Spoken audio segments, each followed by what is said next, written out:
Best.Podcast.Ever is sponsored by the Gertzberg Law Firm, a full-service business law firm in Cleveland and Chagrin Falls that's changing the way businesses retain their attorneys.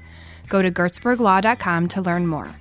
While you're there, check out Cover My Six, a complete legal audit of the 6 areas that most often create or prevent business lawsuits and government investigations. Go to covermysix.com to learn how we keep you safe. Enjoy the show. Ladies and gentlemen, you're about to listen to the best podcast ever recorded. My mentor, Jimmy Sutphin, a gentleman that I am so fortunate to have ever been introduced to, rest his soul, told me once, he said, Gene, let me explain something to you. He said, when you own 2 major functions in your business, I'm using the EOS terms, right? He said, it's like dating 2 women. He said, it's a lot of fun, but it doesn't end well. Hey folks, Alex Gertzberg here. Thank you for joining us for another extremely exciting episode of Best Podcast Ever. I'm probably overselling it there. It's I would say it's reasonably exciting. It's moderately exciting. At times it will be very exciting, but extremely exciting is probably overselling it. So sorry. I'm not going to spend a lot of time blathering about what's on my mind these days, because there isn't a whole lot that's on my mind these days. I'm generally content, and B, you want to get right to the good stuff today, because this episode is jam-packed with great information, great conversation. Our guests are Gene Roberts, head of Traction Lab, and his daughter, who wasn't planning on being a guest on the podcast, but she is now, because she was here and we put a microphone in front of her. And that's Holly Roberts. That's Gene's daughter, and she does all of Traction Lab's marketing, I believe, and helps Gene do lots of things that he probably can do himself, but not as well as Holly. So Traction Lab, Traction, EOS. Here's what I'm going to tell you, folks. If you're listening to this, there is a really good chance that you are a business owner, and there's also a very good chance that you are the founder of the business that you own. And if you are neither a founder or the owner, you may be the CEO or a senior manager or leader in that company. I'm guessing that you are one of those categories of people, or you are Gene's wife, and maybe my dad. So if you are a business owner or a business leader and you either haven't heard of Traction or EOS, hit pause on this right after I'm done with this explanation and write down these words. Read Traction by Gino Wickman as soon as possible, and then call Gene Roberts. If you, there's another EOS implementer that has been on this podcast, and he's also an amazing implementer. His name is Ron Kaminsky. He is episode 69. It's okay. Call him as well. Call them both. Interview them. Talk to them about EOS and about putting it in place in your business. I heard about EOS from a lot of people that I really respected, and they we're probably overselling it the way I started overselling this episode, which is why I didn't jump in with both feet. But after enough people that I really respected talked about EOS and Traction, I took a look, and my business and my life has never been the same. I call it strategic planning on steroids. It is the difference between planning a vision and the execution of that vision for your business, and putting it on the shelf and it's staying on the shelf on the one hand, versus planning it, executing it, and making it work and live and breathe on a day-to-day, week-to-week, quarter-to-quarter basis. We have been using EOS. We've been running this law firm on EOS for the last couple of years. There is a very real difference in the way we run this firm before we started versus after we implemented EOS. Gene Roberts has been a huge help for us. And it is just it's intended to systematize most things in your business. And I will also tell you that there are ways to self-implement EOS, which is how we started. And then there are ways to implement with an implementer.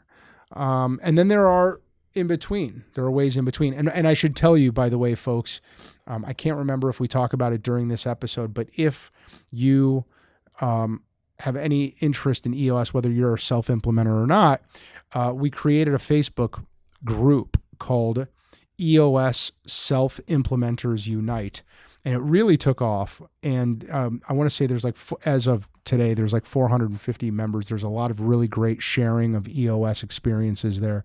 So go check that out and join that group. I know that you'll enjoy this episode. It's not all about EOS, I should tell you, by the way. In fact, we deliberately tried to keep the EOS part of the conversation to a minimum because you'll learn all about it in so many other ways. And a lot of you who are listening already know a lot about it. But we get to Gene's entrepreneurial journey pretty quickly. We talk about how he has learned from failure.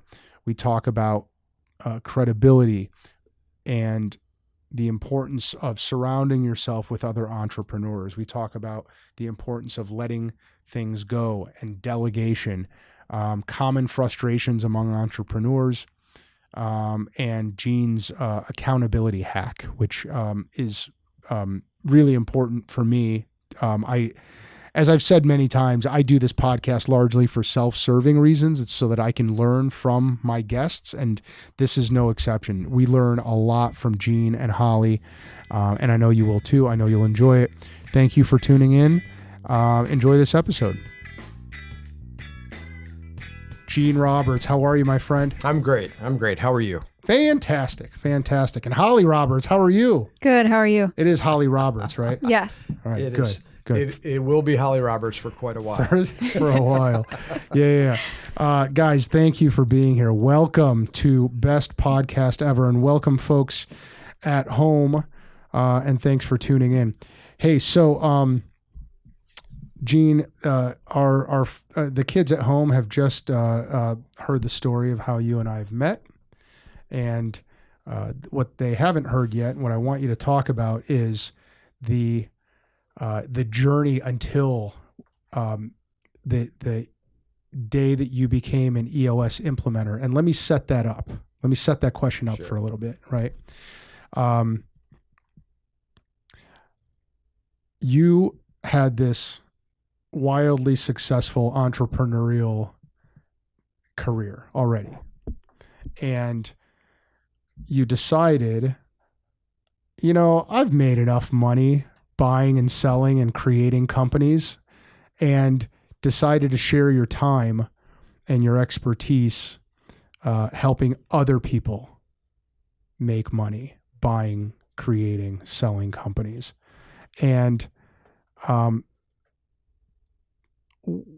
what is happening in your mind when you made that decision? Why did you do that? And then so answer that question, and then rewind and talk about that entrepreneurial journey. Yeah. So I reflect back on that quite a bit, and I'll share a couple things with you. Got to get closer to the mic, though. The last two companies that I built and sold, I have to be honest with you, getting out of bed every morning, I just wasn't in it. Right. So I think I developed this ability to find value, build value, create something of value.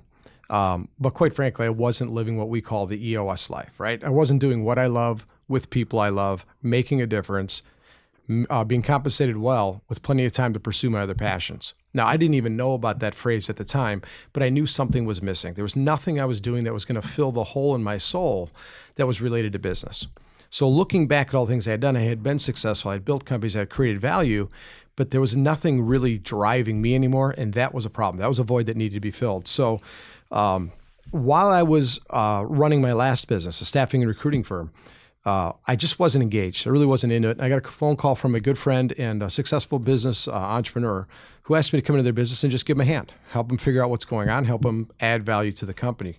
So when I came in, having used EOS, I started to use the same tools in that company, ended up doing an implementation of EOS, not realizing I was being an EOS implementer, simply thinking I was a COO, helping them create operational excellence, right? And so after implementing the tools, I just watched everything fall in place. And all of a sudden, I desperately wanted to be a part of this. Now, the problem is, as a recovering entrepreneur, I'm borderline unemployable, right? So there's nothing borderline about it. You're done. That was done, right? So the whole idea of reporting and being accountable to anything, you could fake it for about 3 to 6 months, but after about that time frame, you're just not who you truly need to be. And so for me, I was not in my sweet spot, but I found something.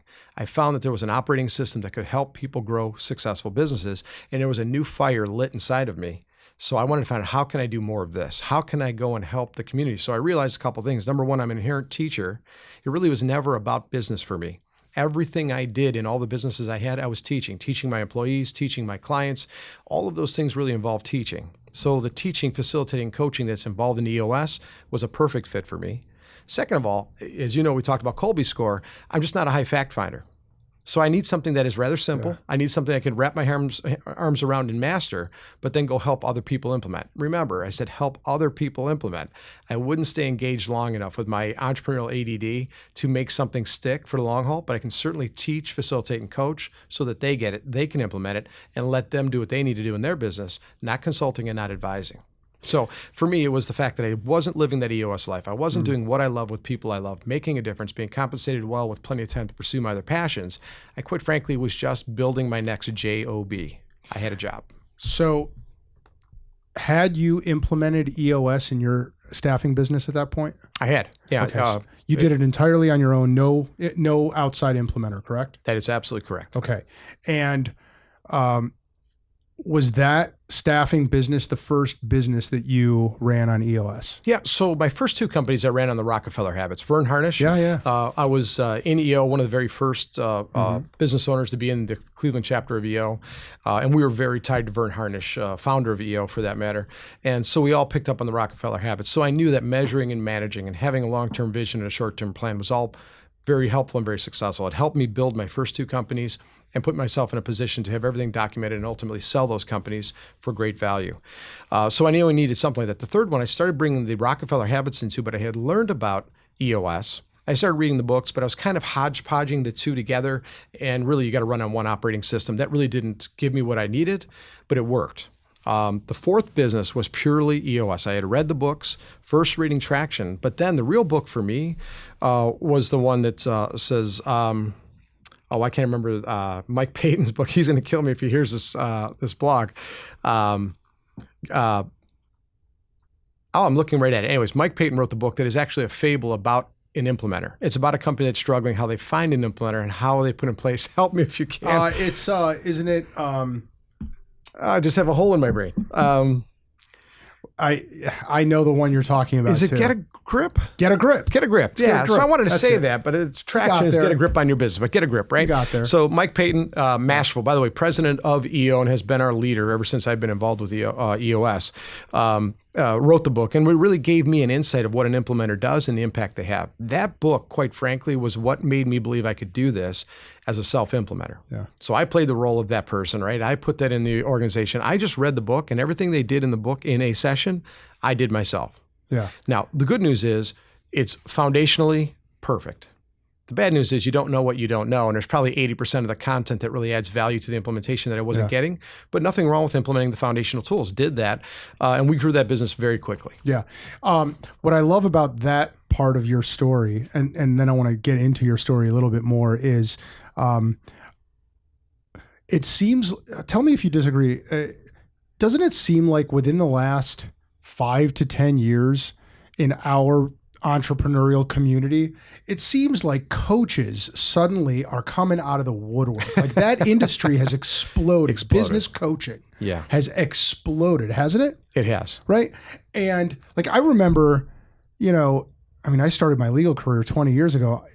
I don't think I knew anyone who had a business coach. Right. But as I went, farther and farther into my career, and particularly when I started this law firm, I could see the value in it, and it made perfect sense to have one.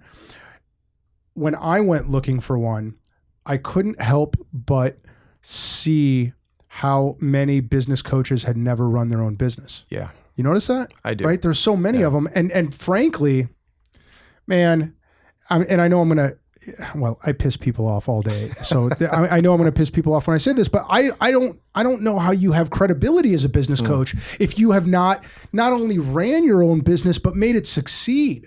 Right? I don't know. I just don't know. And I guess the corollary to that in my personal world is, that's also why I only hire lawyers who have either worked as in-house counsel or ran their own businesses, because you start to issue spot differently. You start to feel empathically what the business owner feels. I don't know how you can know your client if you haven't walked in their shoes. So that's what I meant. What I love about your journey is that I can trust Gene Roberts, because I know Gene Roberts has not only started, ran, grew, sold his own businesses, but did it on EOS. Correct. Yeah, right. So a lot of experience there. A couple of things I want to tell you. This doesn't keep people from being coaches who've never owned businesses. Doesn't mean they can't. Yeah. But I think it's that 80-20 rule, right? 80% probably come from a failed business community. So I think failure is the greatest teacher. Yes. Anybody who's been an entrepreneur, nobody is perfect. Nobody has had a perfect career as an entrepreneur, right? It's all ups and downs. Right. And the reality is we learn how to adjust from the downs. And so if you can take and harness the things you've learned from the failures and turn that into a teaching tool, sharing experience, not giving advice, and that's the key, I think you can create context for people so they can see how you handled that adversity and those downsides, and they can make that, whatever they need to get from that, their own, and implement that.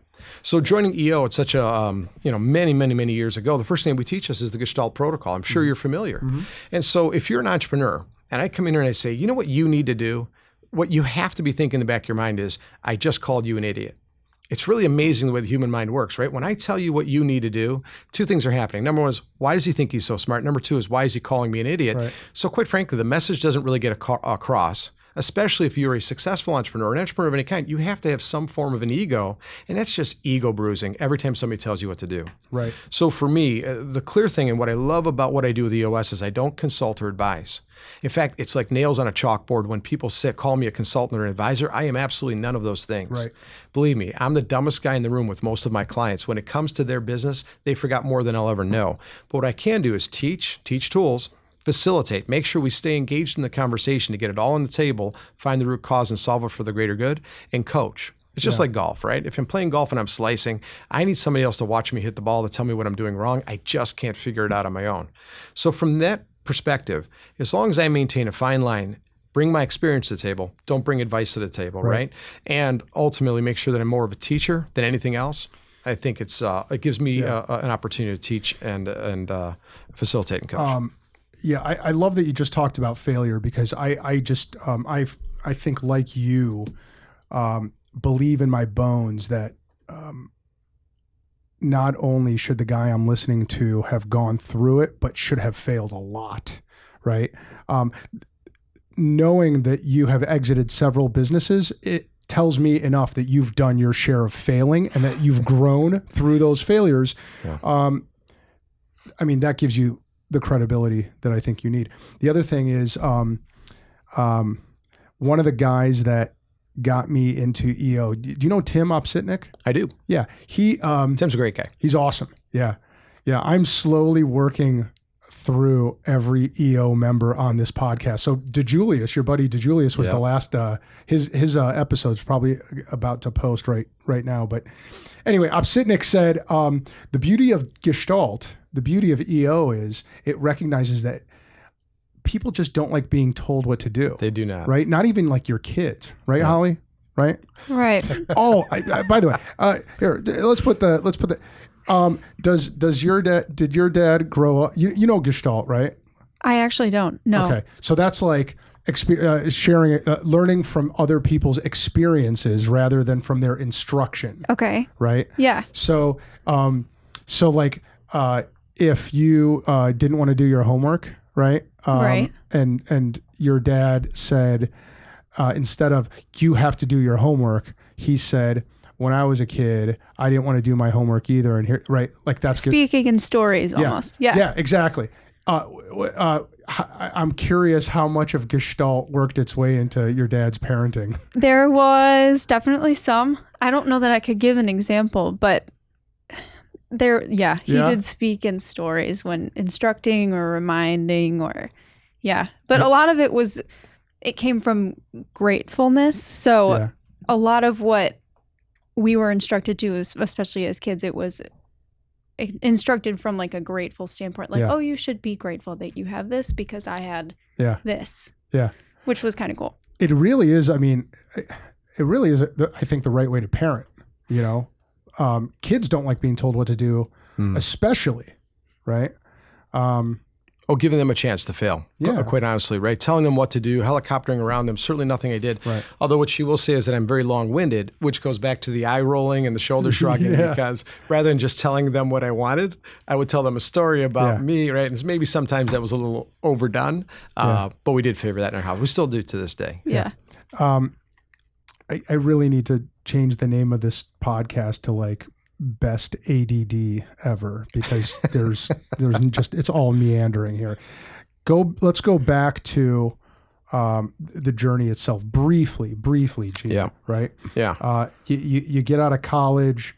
Do you go straight into business ownership? Yeah. So interesting enough, and then I'm not proud, and I'm proud at the same time to say this. I never finished my college degree. Attended 3 different universities, but the reason why was I grew up in a household that, quite frankly, we were built to be independent. I really didn't want my parents to give me anything. My parents could have and would have given me money for college, and they helped in the ways that they could.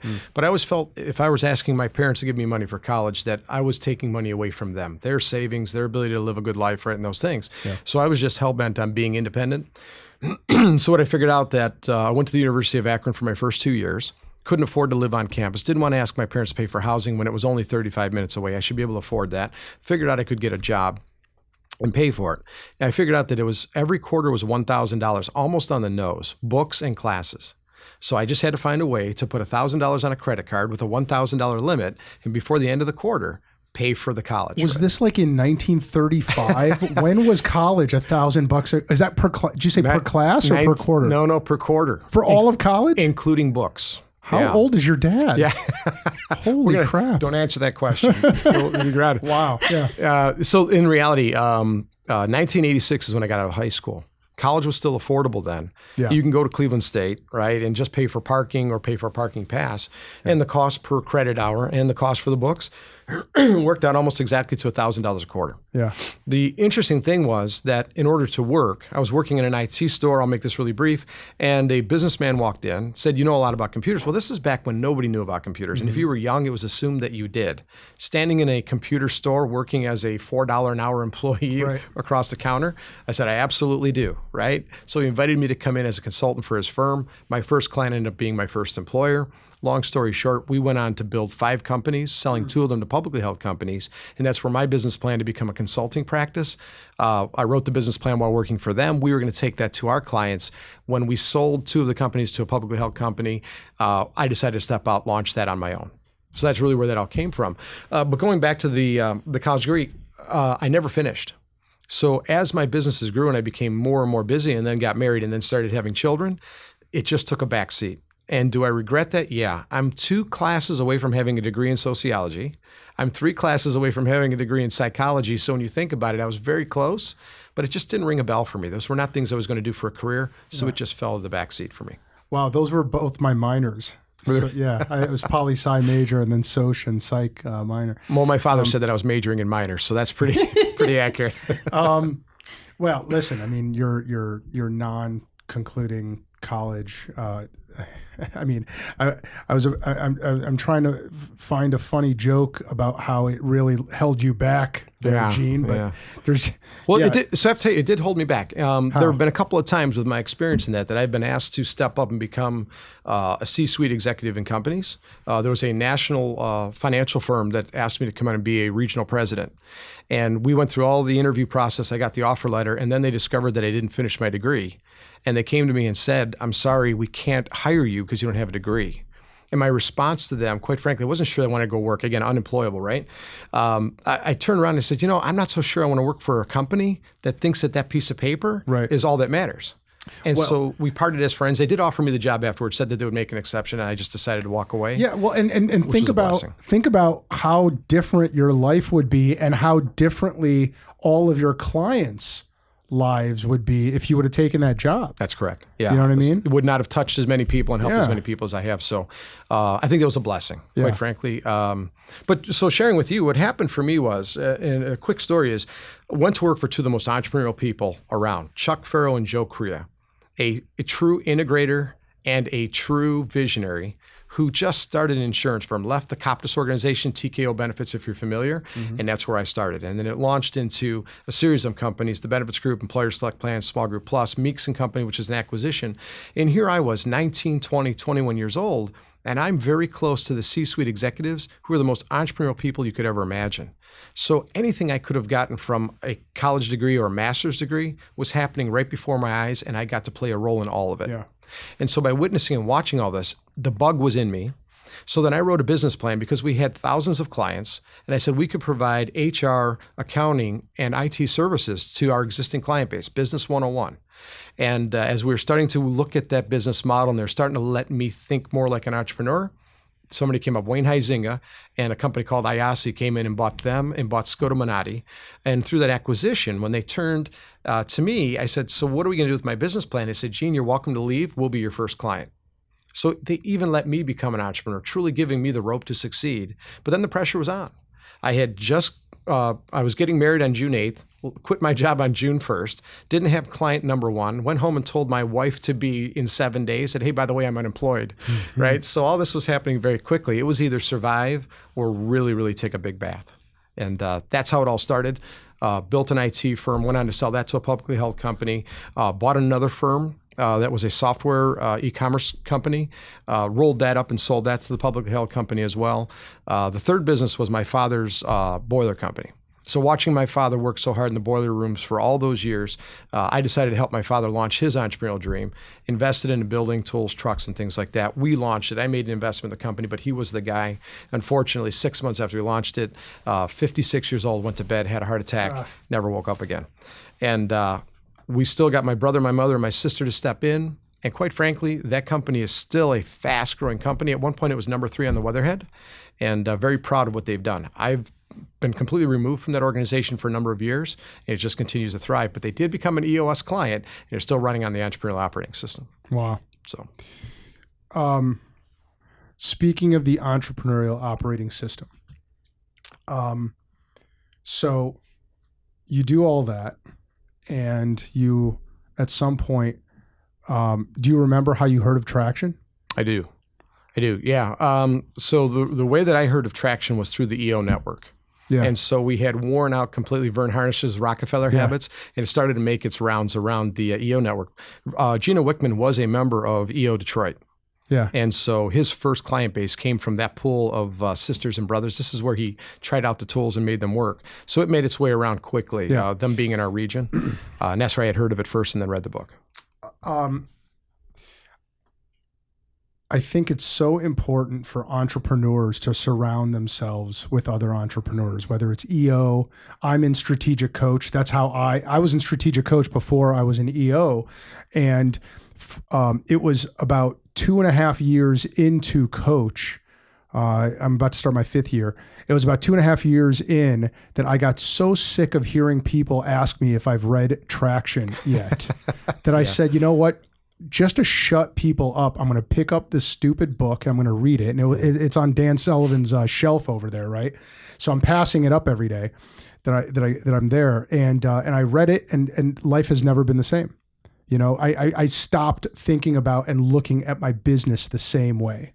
There was definitely a pre-EOS and post-EOS wall there in the life of this law firm and its affiliates.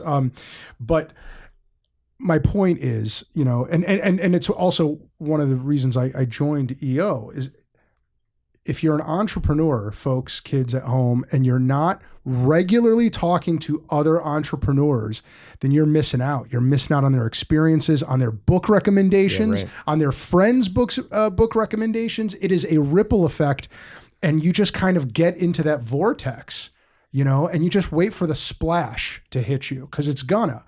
And there's just this compounding effect. So you pick up the book, right? You learned about it from folks at EO, right? Mm-hmm. Presumably similar to me. People kept asking you, have you read this book? You picked it up, you read it. And do you immediately start implementing it in your business? No. Like walk us through your introduction to EOS. Yeah, so I think the reason why I grabbed the book was out of desperation. It's every book, right? So I grabbed Jim Collins, read Good to Great, brought it into the office. I told everybody in my firm, this is what we're doing. This is going to fix our little red wagon, right? And what ends up happening is it has some impact, it has some energy, and then it dies on the vine 3 to 6 months out. So I go read another book, E-Myth. We need to systemize everything, make it stupid simple, right? Bring that in. Here's what we're doing.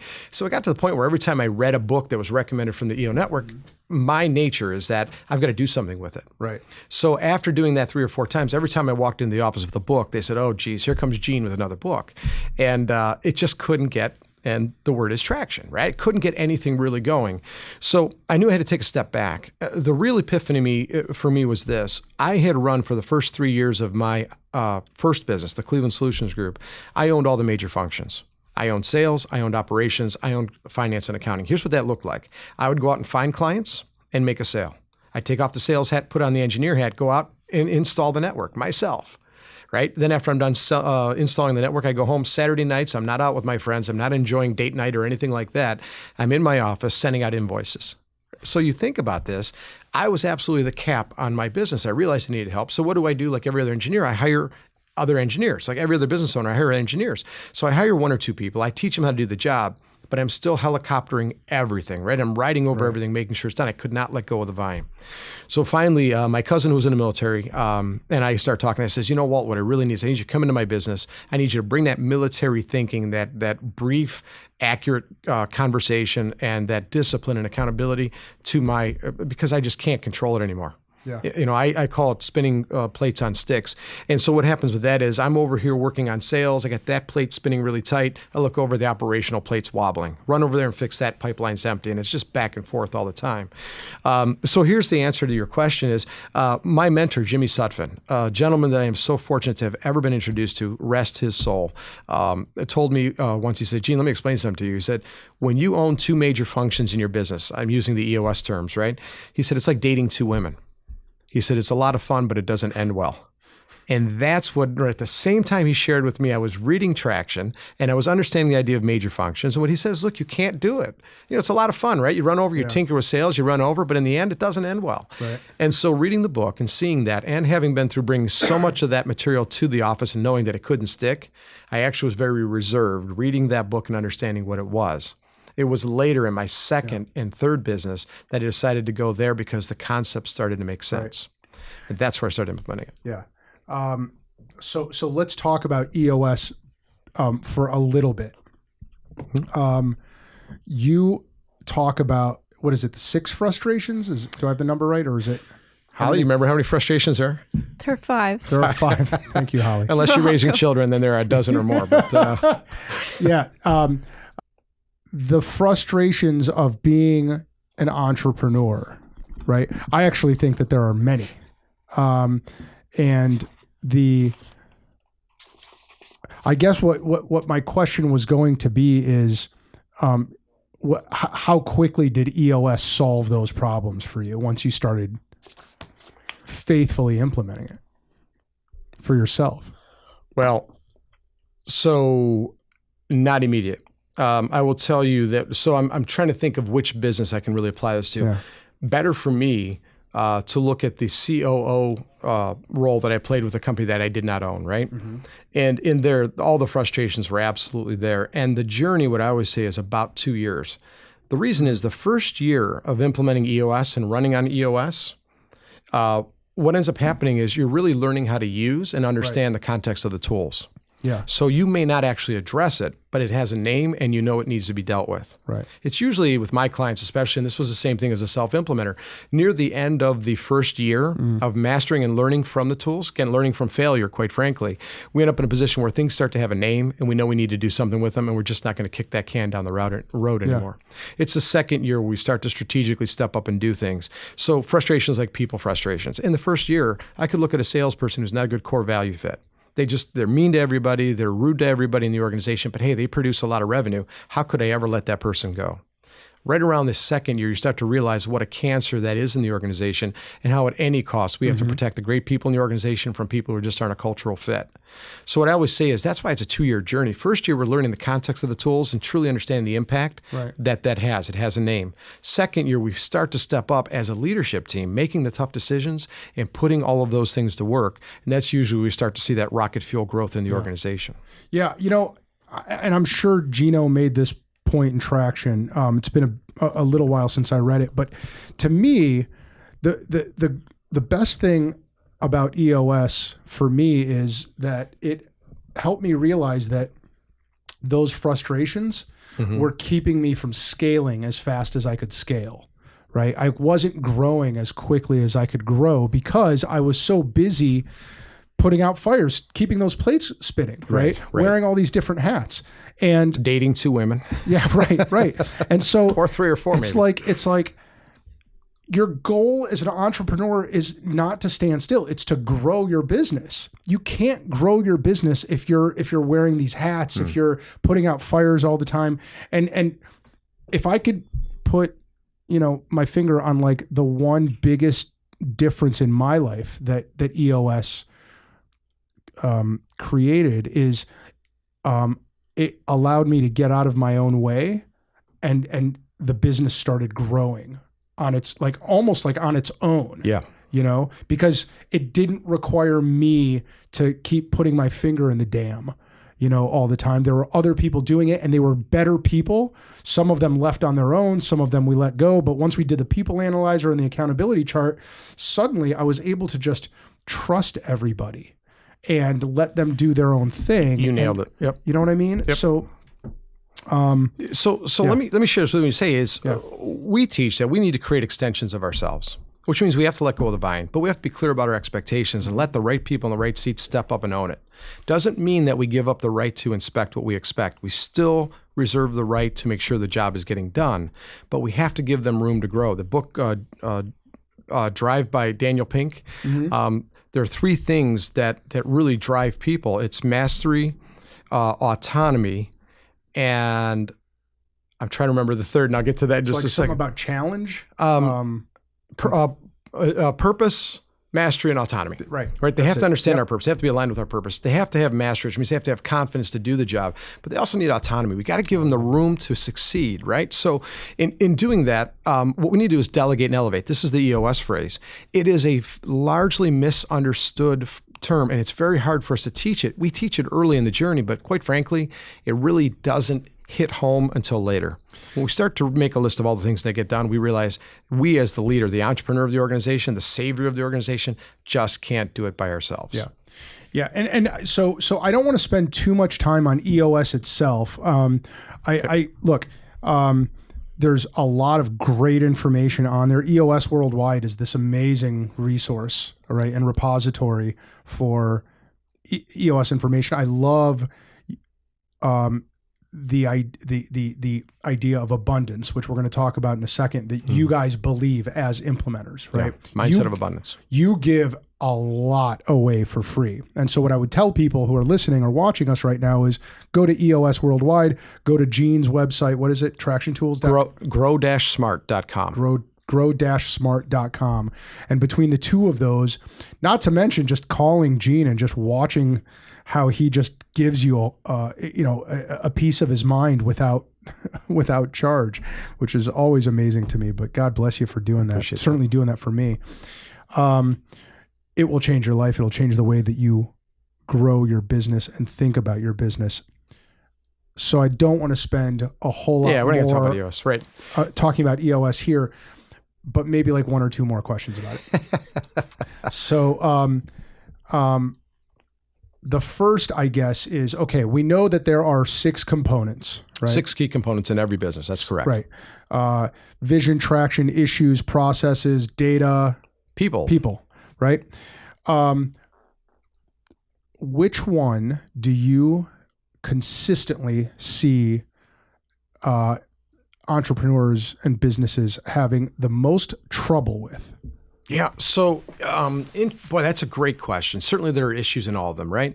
There's still not been a client that I've dealt with working with over 50 companies that has been more than 80% strong in any of the 6, yet alone all 6, right? We get there over our journey, but quite frankly, there's deficits in all of it, mostly because of context. Once we create the context, it has a name and we can start to deal with it and drive it forward. But I would tell you the vision component is probably the biggest and most impactful. And here's why. When I get into a room with a new client, it's one of the more fun things that I get to do. I'll ask my clients, each person on the leadership team, to share their vision for the organization. And I will wonder if they actually work for the same company, right? How could a company that's doing this well, that's entrepreneurial, that's quite frankly thriving, not have a leadership team who shares the same vision?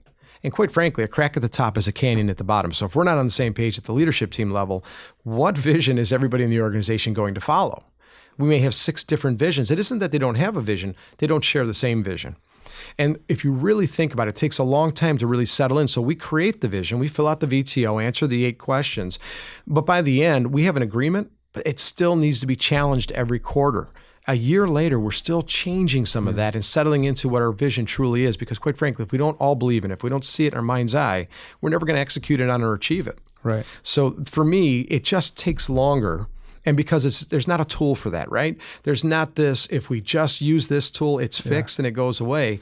The vision is more conceptual. It's more, we have to see it the same way, and it takes 7 times to get on the table so that we're all on the same page. Yeah, yeah. Did you notice what I've got on my... I do. Here? So I've, by the way, I've complimented you. I even said it to my daughter when we walked the door. I says, look at the body of work on the wall, right? It's fantastic. Well, here's the thing, Gene and Holly and folks at home.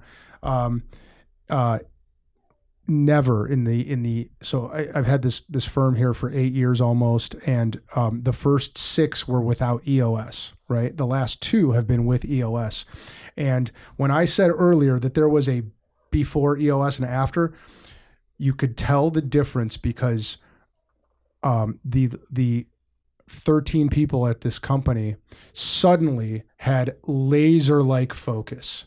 Everybody was operating off of this 2-page business plan effectively, right? Yeah, the 2-page, 1-page plan. Yeah, the VTO. Right. Yep. And we're now putting, our 4 core values, our guarantee, our 3 uniques. It's everywhere. You walk into everyone's office here and these same 4 things are hanging up there. It's on our letterhead. And there is just magic that happens when everybody has the same vision, the same concepts flowing through their bloodstream, all the arrows are going in the same direction. Yeah. So I'm glad that I could see why you would say that is the first and biggest sort of problem or thing that holds businesses back. Yeah. And so to be clear, again, it's a lot of work and it takes time to develop. So that's the thing that rarely is in place. I've had clients of great people. And quite frankly, there's discipline and accountability in the organization. Right. But without the vision, those tools, right? Yeah. Vision without traction is hallucination. Well, quite frankly, you can have a lot of good people. Right. But if we don't share the same vision, where are we going? Yeah. It has to be in place. Let's talk about accountability. Okay. So, and this is something that I still, I feel like entrepreneurs are either dictatorial, right? and just, I don't know. I mean, we could just be assholes, right? We're all, I feel like we're all a little bit OCD and a lot of ADD, right? Pretty common trait. Yeah. And so, the problem is that those two disorders, right? And I'm not a little of either. I'm a lot of both. Yeah. Right. But at any given point, the OCD is making you be an asshole to your employee. The ADD is making you switch gears so quickly that you're not holding them accountable. But they're both. I mean, this is something I struggle with, right, all the time. So. Give us the Gene Roberts hack, right? Yeah. Like, what is the best thing that guys like me can do to get that proper mix of ADD and OCD, right? Yeah. To make accountability work for us. Yeah. So, boy, you nailed it. And so I always ask this question in my rooms. At some point in our journey, I ask people, who in this room is having trouble holding people accountable? Every single person raised their hand, right? Who wouldn't raise their hand?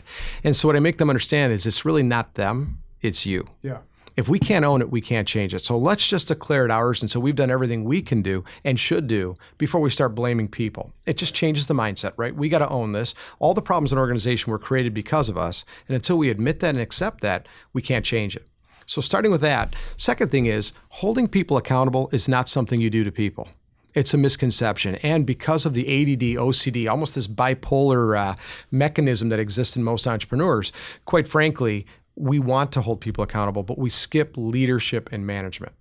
And this is the thing I'm really teaching. We go right to accountable, right?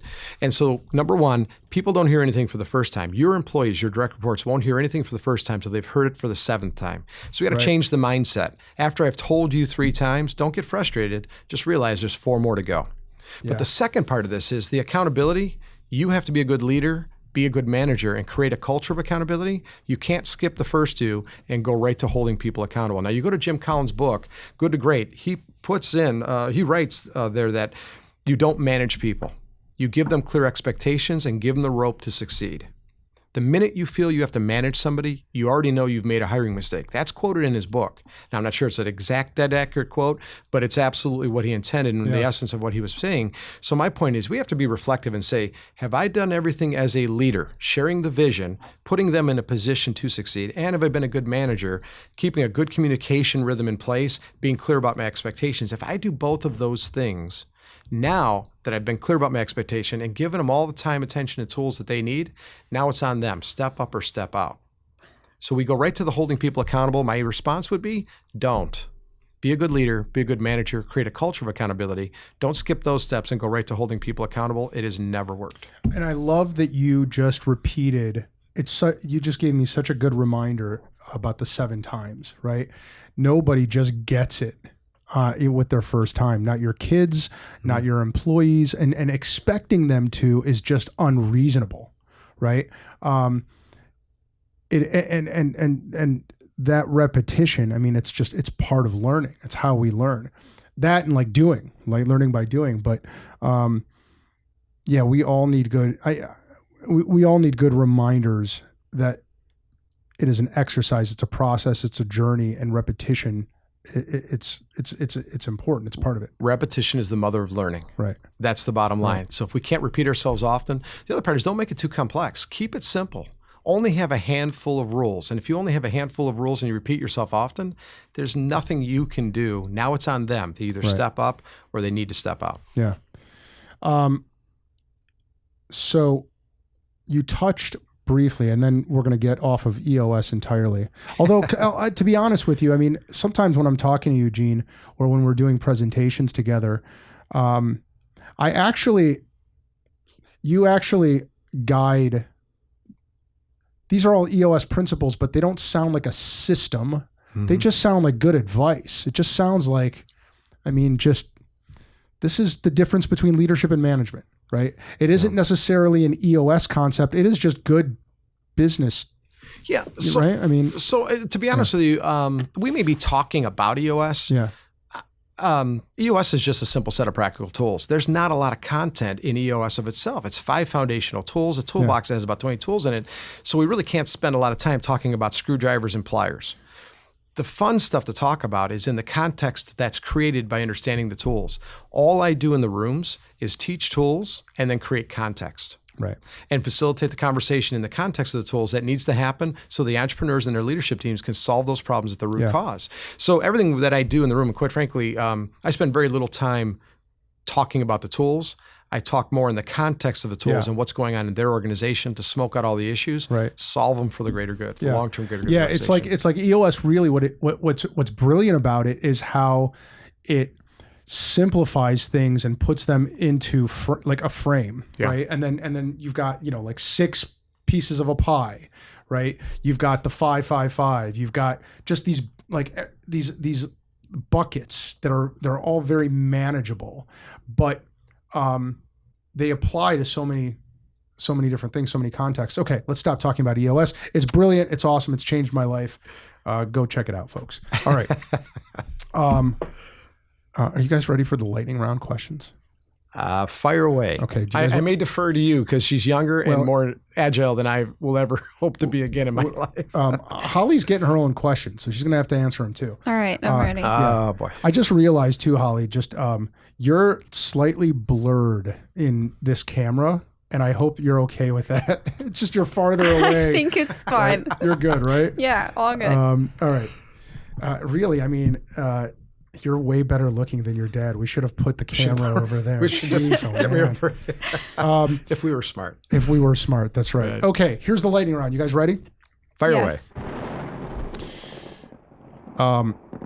You start EOS sessions brilliantly with one recent personal win, one recent business win. You go. One recent personal, one recent business. One personal best? Yeah. Just spent for the first time almost 2 weeks away from work. Ooh. And enjoyed every member of my family during that time. Spent a ton of personal time with my family reflecting on what's truly important to me and my soul. Okay. Personal best. Business win. Wait, or do you go one personal or one business? Or Nope, one of each. Right. One personal, one professional best. There's a reason for that as well. Yeah. It's just the idea of talking in the context of both, being a little more open and honest about everything. So personal best, family time. COVID, by the way, contributed to that. The family time and the things that we've done together as a result of COVID, quite frankly, for me, are a gift from God. The fact that I was able to spend that much time focused on my family really made up for things I didn't do when I was working so hard. Professional best. Professional best. Professional best. There's so many great stories. Here's my professional best. Throughout the COVID virus and the COVID crisis, I should say, 2 things happened. Number one is none of my clients threw away the playbook and winged it. In fact, I did more workshops, more interaction with my clients, more conversations, more IDS sessions with them, helping solve problems, because they know that the answers and keeping them focused and keeping the leadership team is so critically important at a time like this. They didn't run from the operating system, they ran to it. And I got to be a part of that. So what did I get to witness? I got companies that were in survival mode to shift into thrive mode. So they weren't in the corner, sucking their thumb in the fetal position, hoping they just survive this. They were bringing the leadership team together and solving for how are we going to find the opportunity in this crisis and come out of this leapfrogging our competition.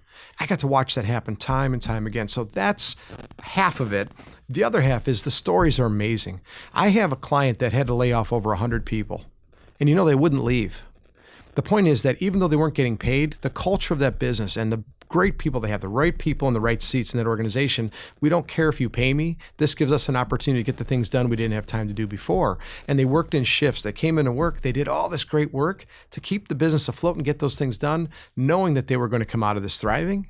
And it was all because of the leadership and management that existed and the great culture, good core value fits that were in there. So for me, professional best, getting to see all of that unfold at one of the worst times in the history of the United States economy. Holly? So I'll share my personal. I just graduated from John Carroll University. Ooh, congratulations. Thank you. That's Back great. in May, but I think it's a counts. big one. Yeah. Yeah. And then I would say professional was having a job upon graduation because I know a lot of people weren't as lucky to do that. So I'm working for my dad as director of marketing for the Traction Lab. Yep. And one of the things that we've done since I've started was we started filming YouTube videos, which we're hoping to launch soon. But we rented a studio for the day and we were able to take a few videos of things that weren't necessarily teaching EOS, but they were more personal stories that utilize the Traction tools. Awesome. So we're excited to launch those. I love it. Yeah. All things that never would have happened had I not had somebody sitting and owning the marketing seat. Yeah. So Yeah. Okay. You are a professional boxer or prize fighter. What is the song that's playing as you're entering the ring? you go first. That's a good question. You want me to go first? Yeah, go. All right, yeah, wow, you go think ahead. of that, right? These are just going to get more difficult. This is about as easy as it's going to get. Okay. I love this. So I wrestled for Maple Heights High School, which if anybody knows about wrestling and its roots, right, is all Maple Heights bound. So having wrestled at Maple Heights High School, the song that's always in my mind is "The Eye of the Tiger." Oh yeah. Because That's when a we good came one. out, we drilled before a match. That's what we had on the radio. So Jamie Milkovich, Coach Morgan, thank you very much. But that's been in my mind since my high school days. Eye of the Tiger. I love it. Mine's a little slower, I guess, but I feel like I listen to it in every single scenario. Phoebe Bridgers' Motion Sickness. Do you know that song? I don't think either of you would know it, but that's just my All right. go-to for every mood. I'm going to so listen to choose it that after one. this. Awesome. I'm going to download it and make sure it's appropriate for my child Yeah. to listen to. Okay. What is the non-religious book or author whose words you apply the most in your life on a day-to-day basis and you're not allowed to say Traction? Book or author? So tough. Non-religious. So many books. Jim Collins, Good to Great. Okay. Good. Yeah. Love it. Yeah. Core values and how that drives so much in everything, quite frankly, family core values as well as business core values. So that's my answer. I need to really think about that one. I read a lot of fiction books. So Well, that's allowed. I mean, Yeah. Let me think. I'm reading one book now that I would say has changed my perspective in a way of gratefulness, like I touched on earlier. It's called Educated. Oh, I can't yeah. remember It's a who memoir. Yes, Yeah. exactly. And I can't remember who it's by, but I started reading it 2 weeks ago and I had a really hard time putting it down just because it made you very grateful for the things that you had and gave you a perspective on her life, Yeah. which was centered around no education at all. And Yeah. she was driven to get an education. So I would say that. Wasn't she raised like off the grid, like in the mountains or something like that? Yeah. And- Her oh, parents didn't believe in the government, Right. getting an education, and they were preparing for the end of the world, so Yeah. to speak. So that book, I think I've been thinking about a lot in the past 2 weeks. Yeah. I can't remember who it's by. Yeah. But I know it, and it's gotten like rave crazy reviews. Yeah, it's Yeah. great. It's a good book. If you could ask one question of anyone who ever lived, who would it be and what would you ask them?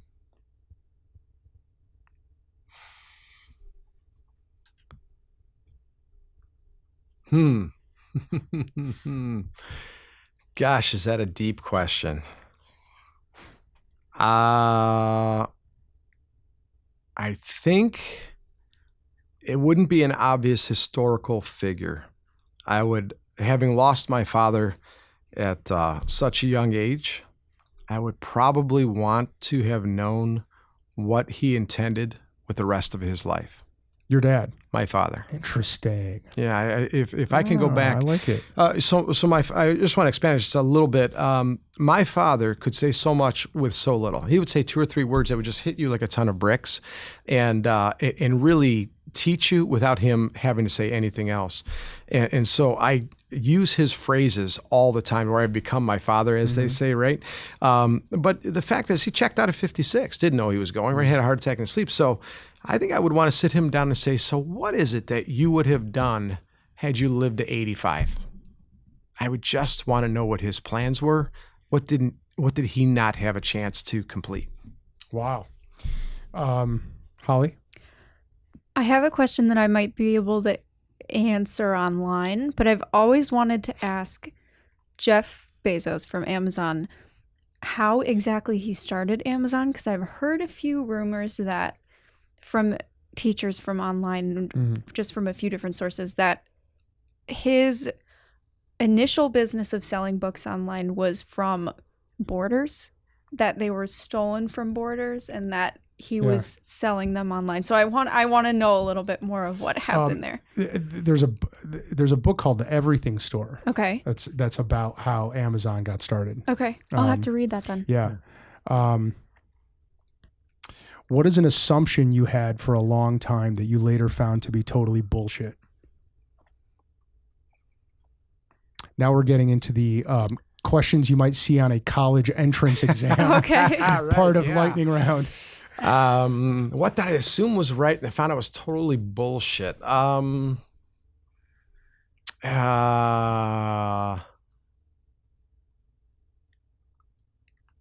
if you work hard, you'll succeed. I do know a lot of people work a heck of a lot harder than I ever did or ever will. And it's not necessarily enough to just work hard. So I think the concept and the bullshit statement of if you work hard, you'll make it, I just don't think that that's enough, especially in today's day and age. It goes back to coach, right? We need a coach. Yeah. Even Tiger Woods at his prime needed a coach. Yeah. I think I'll go with that. I think I would say that there are eyes on you all the time. I think a lot of the time people are too focused on themselves to look outward.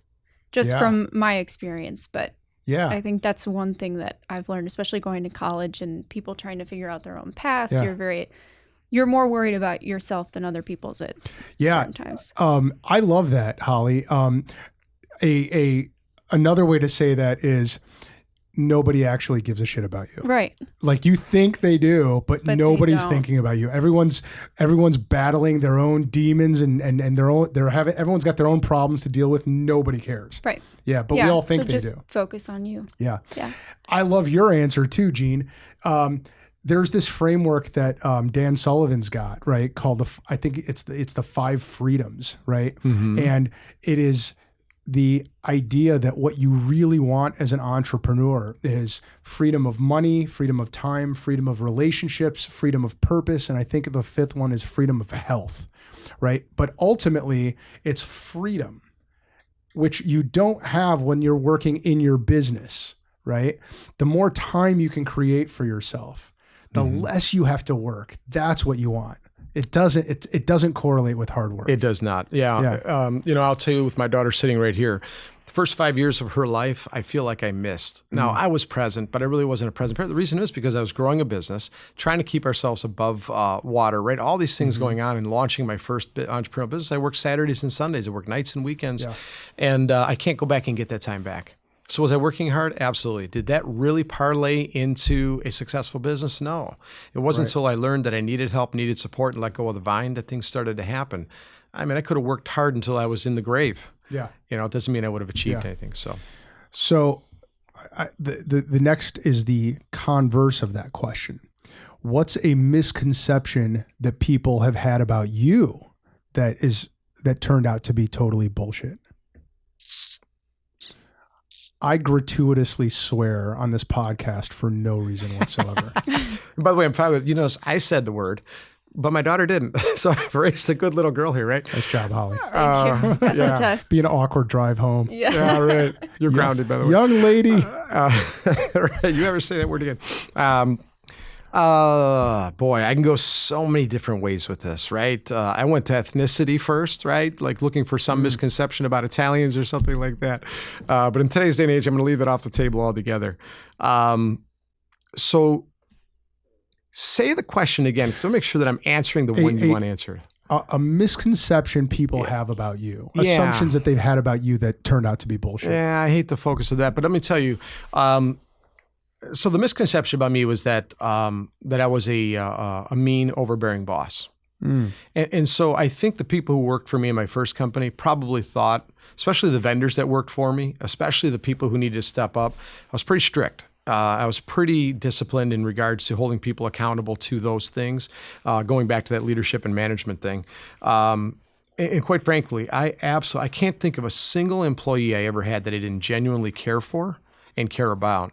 And I think I didn't do a great job of communicating that. So the misconception would be that Gene didn't care about his people. He just wanted to win at business. And it really was the exact opposite. I cared more about, I was a human being first and foremost. Business was secondary. I'm just not sure that I portrayed that version of me very well inside of my organizations. Misconception people have about you or have had about you. I would say most people that meet me say that I'm very nice, and not that it isn't true, but I feel like oftentimes, at least at home, I can be a bit bossy, and that's something that I'm working on. Interesting. Yeah. All right. I like it. Just some self-awareness. Yeah. The habit or routine that you do now on a daily basis that has given you the most mileage. Clarity breaks.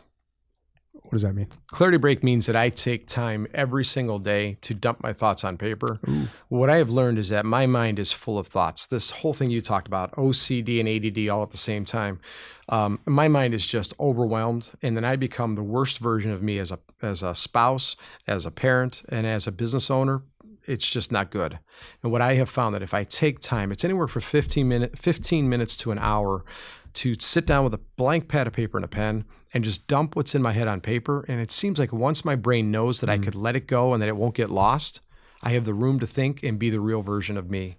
Until I started doing that, I was just, quite frankly, very reactive and absolutely not the best version of myself in any form or any capacity. When do you do that? So I have a weekly routine. Every Sunday night at 8 o'clock, I sit down with a blank pad of paper. I close the doors. The dogs can't be around because of my AD&D. It will distract me. So that's my actual clarity break routine. But every morning, the first 15 minutes of my day, I grab my coffee. I sit down. I open up the book you see right here in front of me, and I just start writing whatever's on my mind. And it just sets the rest of the day up for me. I've got the capacity to think and grow. Holly? It's interesting you said something about writing things down. So about 7 months ago, I would say, I started utilizing the 5-minute journal. Oh, Tim Ferriss? Love it. Yeah. Love the 5-minute journal. Yeah, it's pretty fantastic. cool. Yeah. So I started doing that about 7 months ago because I noticed a lot of the time I write everything down. So even in college, at the beginning of the year, I always had a journal that was down to the hour. So I would plan out my days from when I would wake up, when I would go to the gym, when my classes were, and what assignments I had to do that day. So I think that helped a lot. But I like the 5-minute journal because it's more personal. I felt like I was checking in professionally and with my academic career, but I like the personal aspect of it, and I feel like I've grown from that. Yeah. So, And your Colby score is what? 8662. 662. High fact finder, Yeah. high follow through, low quick start, Oh my gosh. mid-level quick Well, start. Can you and come work conception. for me, please? Okay. We need that. We need that here. Okay. We're gonna bring this to a conclusion with the final and by far the most difficult lightning round question that we have. We call it the Widowmaker. This thing. Okay. What is an embarrassing thing about yourself that only a few people know, and for extra credit, that no one knows? Take your time. Embarrassing thing that no one knows. Or that very few people know.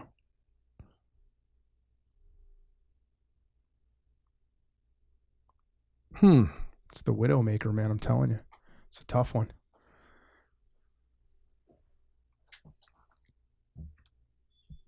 Yeah. Right. So how deep do you go in I was a gonna say, 1 hour yeah. podcast, right? Well, I'll tell you this. I'm going to give you each about a minute to say it because I got to pick up my daughter from camp. So Yeah. You've got the clock is ticking. Yeah. Kids. So very few people, in fact, I would say almost nobody knows this. Maybe my wife.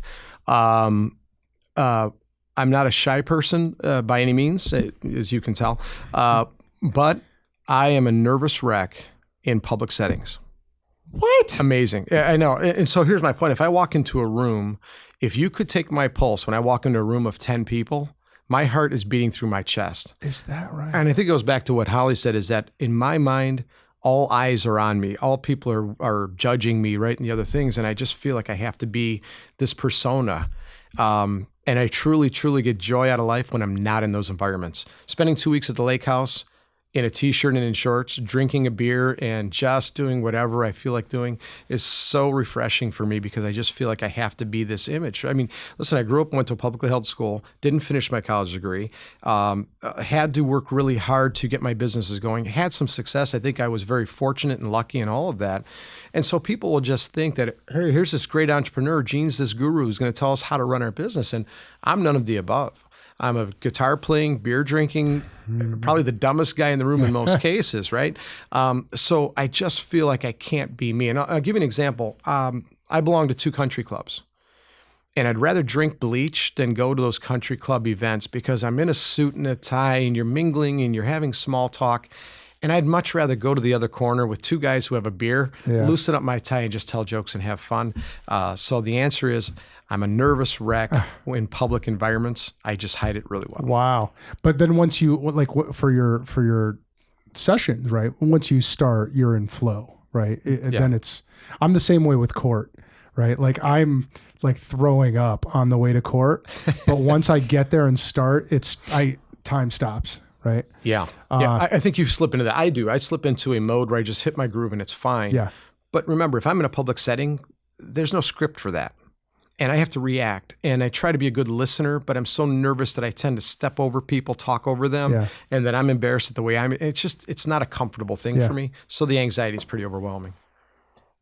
Mine is something similar that I don't talk about a lot, but a lot of the time have to, and I noticed this in college, I didn't really realize it before, but I have public speaking blackout. So there are times when I'll go into a presentation at school, and I started to notice it towards my junior year when they got a little bit longer, more lengthy. I think I had to give a half-hour presentation, and I couldn't remember a thing that I said. I had to memorize everything that I said beforehand, and it went fine. I got an A on the presentation, but yeah, sometimes I black out when I'm public speaking. So I think it's not happening now, by the way. I think it's a DNA thing, because Alex, have you ever done this? You walk into a party, I know you, I know your spouse, we've hung out together, and I can't even remember your name. All the time. Right. And so, all the time. And that's when my heart is beating through my chest, because like you said, I just have this blackout. I'm in this nervous condition situation where I just can't even answer the simplest questions. That happens quite a bit. That's why I call everybody dude, or bud. Hey, pal. All right. I know how it goes. Right. Most Americans consider public speaking their biggest fear, over snakes and spiders and death. Yeah. Public speaking, right? It's crazy. That's funny. Yeah. But public speaking for me is not, because I know what I'm there to do. It's a job. It's a mission. I'm going to get the job done.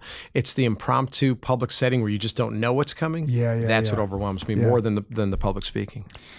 You guys did great with the lightning round. Nice job. Thank you. You survived the lightning round, and that was I liked your final answers. So before we adjourn, I want to return to this concept of abundance. I mentioned earlier how much you guys give, and let me set it up this way, right? So I've talked about this before, right? Have you seen Schindler's List? You watched that movie? Yeah, phenomenal. I have not. Oh my gosh, Holly, you got to watch this movie. I have not. Do you see the shock on my face? Yeah. Well, here, I'm going to spoil. Where do you live? I'm going to spoil a part of it for you because it's important to this story. Got it. There's a scene in it. So Oskar Schindler saves all these Jews from the concentration camps, and he does it by buying their freedom effectively, right? With his own fortune. He was this like industrialist, wealthy guy in Germany. And at the end, after having saved hundreds, maybe thousands of Jews from death camps, he is still torn up that he couldn't save more, even though he has sold off everything he's got. And one of his CPAs or foreman from his one of his factories comes up to him, and when Oskar Schindler is like just melting down at how he could have done more, Ben Kingsley is the actor. He Yeah. comes up to him and he says to him, there is a quote from the Talmud, he who saves one life saves the whole world, right? Which I find to be so moving, and because it reminds me that people who educate and who coach and who share their wisdom aren't just affecting the person, in your case, the business owner who they're talking to. They are affecting their employees, their business partners, their customers, their families, right? There is this ripple effect. So when you help a business owner become more efficient, less stressed, more effective, you are impacting everyone in their life, right? And knowing how impactful you are, Gene, with, I know so many people that are your clients, right? It's how I met you, right? Mm-hmm. It just are my clients or your clients. That has to be gratifying for you, number one, but number two, consistent with this concept of abundance. Yeah. Right. So I'm not trying to blow smoke up your butt at all, but talk more about how you are putting that. How are you making that happen? How are you manifesting abundance? So, I love the Schindler reference, certainly not to that level and certainly not that impactful, right? But I do feel blessed and fortunate. And in my home, my daughter will tell you, the one thing I really get angry with my kids is if they aren't grateful, that's really not a good fit with our core values as a family. We should be grateful for everything we have. I said to you when we walked in the door today, you said, how are things going? I said, I have no complaints. If I ever complain, just punch me because I have nothing in this world to complain about. Right. So the reason I'm becoming an EOS implementer, Gino Wickman came in on the last day of our boot camp and he said, I want to share with you our core values. And the one that hit home for me was this idea of help first. What he basically said is you must genuinely get a high out of helping people. If you aren't willing to help before getting anything in return, you're probably not a good core value fit and you shouldn't be here. And I just knew right in the moment that absolutely is who I've always been. This gives me a vehicle and opportunity to put that on display. So wired to help first, right? It's everything I do. I don't care. When you first called me, you said, would you mind spending some time in helping? I said, absolutely. No expectation of any compensation whatsoever. I just want to help people because I know if I help enough people, it'll eventually come back to me tenfold. So really, I just do it because the more I give, it just seems like in this world, the more I get. The mindset of abundance is simply this. I hate the idea of competition. I'm a competitive person, but not in the sense of me versus you. Right? If I run a business in Cleveland and I had an IT business and you were running an IT business, there's enough business in Cleveland for everybody. Right. And if we just learn to work together, I've got strengths and weaknesses, you have them. If you're a better fit, I want you to work with that client so they get what they need. And this is that mindset of abundance that we don't have to fight over scraps. It's ridiculous to think that we have to, and I just don't think that needs to exist anywhere. So in the EOS community, if I go meet with a client and I say, listen, EOS is this great thing, it can help you, and I get them to understand what it is, the last thing I always say is, and you don't have to work with me. There are plenty of EOS implementers in this community and in this city that you can go to. I just want you to find the right fit and understand how EOS can help you grow smart.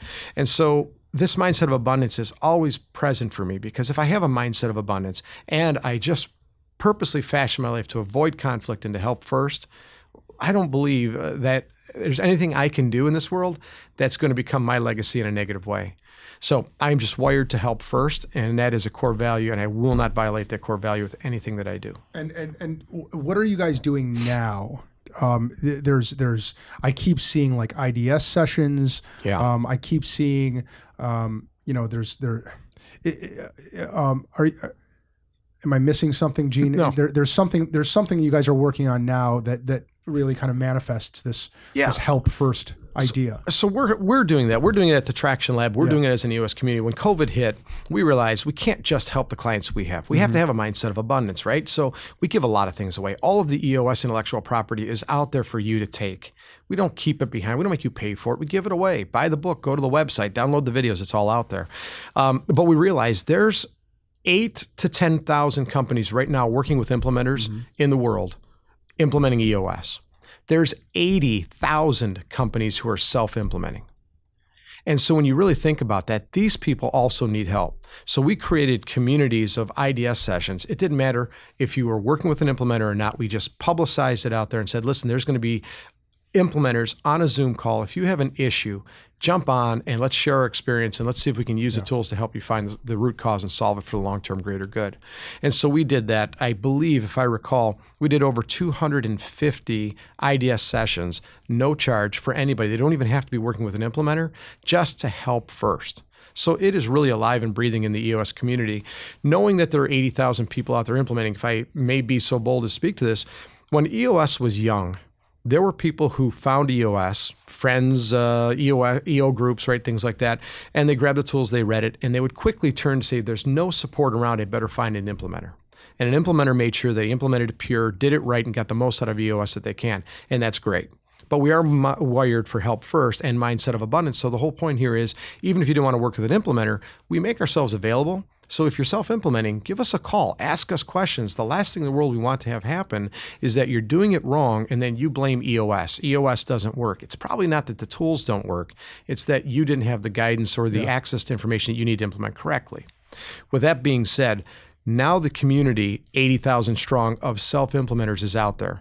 First of all, please remember, I applaud that community. Doing nothing is not an option. Improving your business by improving yourself, by learning these tools and trying to implement them is quite frankly, a noble effort. And I am grateful for the fact that they're doing that. But the problem is there are so many self-implementers who don't know that they're turning to other self-implementers for the answers. And so we've got a little bit of the blind leading the blind. That's not an insult, but you certainly haven't been through 500 or more sessions seeing all these different scenarios. And I just urge that community to reach out to an implementer who's not in it to earn your business. They're in it to help first and get the guidance that you need to make sure that you're doing it right and that you get the most. If you're self-implementing or working with an implementer, quite frankly, we don't care. We just want you to get everything you should get out of EOS. Help first. So a couple places, folks, that you ought to go. One, give me that website again for Traction Lab. Grow-smart.com. Grow-smart.com. Go there, go to eosworldwide.com. And I created this Facebook group like maybe a year ago. So if there's like 300 people there right now. Yeah. I think 350 plus last time I looked. Yeah. And it's EOS Self-Implementers Unite. So if you go into your Facebook page and type that in, you'll find it. Click on that, get in there. You'll find Gene Roberts there. You'll find other implementers on there. And true to form, no one's charging anybody a thing. People are asking questions, and Gene and the other implementers on there, as well as those of us who aren't implementers, we're all experience sharing there. Right. So it's it's turned into this really great community. With that, Alex, let me be real clear. So when we jump in, I want everybody to understand there's no solicitation. Right. Nobody who is an implementer should be trying to solicit business out of group, and I'm quite confident that nobody is. Yeah. But what we're really doing is we're watching two self-implementers communicate, and if we see them saying something that just isn't EOS pure, we have an obligation to jump in and say, I think that's good work, but here's the right way and here's the great way. And hopefully that community is seeing that as a help first effort and not necessarily a solicitation for business, because that's truly our intent. Yeah. Yeah. And what you end up seeing, I love, it's such a healthy combination of implementers saying, all right, this is EOS pure. This is what EOS envisions for this problem. But then you also get the business owners saying, well, this is how I solve this problem, right? It's a great community. Check it out, folks. Gene and Holly, you guys are amazing. Thank you for being here and for giving me your time. This was awesome. I really appreciate you. And folks, if you are listening to this on your phone, and you're not near a computer, then at some point, go to the page. It's at thebest.Podcast.Ever.com, and you'll see the show notes for this podcast, this episode, which means that you'll see links there, including links to Traction Lab, and Gene's contact info, probably not Holly's, but you can reach Holly through Traction Lab. You'll also see all the other episodes of Best Podcast Ever. I appreciate you all for listening and for being with us. And don't forget to hit like or subscribe or whatever link you see on whatever device you're listening to us on, because there's something there. So keep coming back. I'm going to keep interviewing amazing human beings and asking them inane questions for an hour for your amusement and my evolution as a human being. Thanks again for listening. Thank you guys for doing this. Alex, thank you. By the way, please, they need to understand you are a veteran of the United States Army. It is true. You went to Iraq. It is true. We need you to know we are grateful for your service to our country. Please never forget that. I appreciate the opportunity to be a part of your life. Thanks, man. Thanks, guys. We will see you next time. Later. We hope you enjoyed this episode, and we thank you for listening. And remember to check out the Gertzberg Law Firm. Whether you are starting, running, growing, or transitioning a business, or if you need to create or update your wills, trust, or estate plan, our team will give you an incredible level of personalized attention and a passionate commitment to meet your objectives. We are veteran-owned, and our award-winning lawyers have the highest ranking from Super Lawyers and Avo. We have also recently received the coveted Weatherhead 100 Upstarts Award for a second year in a row, and we are among the first Ohio business law firms to offer our clients a non-billable alternative on every single matter we handle for them, and opt out of the billable hour. What we are most proud of, though, are the many things our clients rely on us for. We successfully defend them in court, but we also help them avoid the courtroom with our Cover My Six service. We protect their assets through good estate and succession planning, and we assist our clients in many non-legal business services like recruiting and business development. We want our clients to feel confident in their choices and to help them resolve any issues or potential problems quickly and efficiently so they can get back to what they love, running their businesses. More than just litigators, we are trusted advisors, problem solvers, and growers of businesses. Let us help you and your company. Call us or find us online to learn more. Thanks again for listening. We'll see you next time.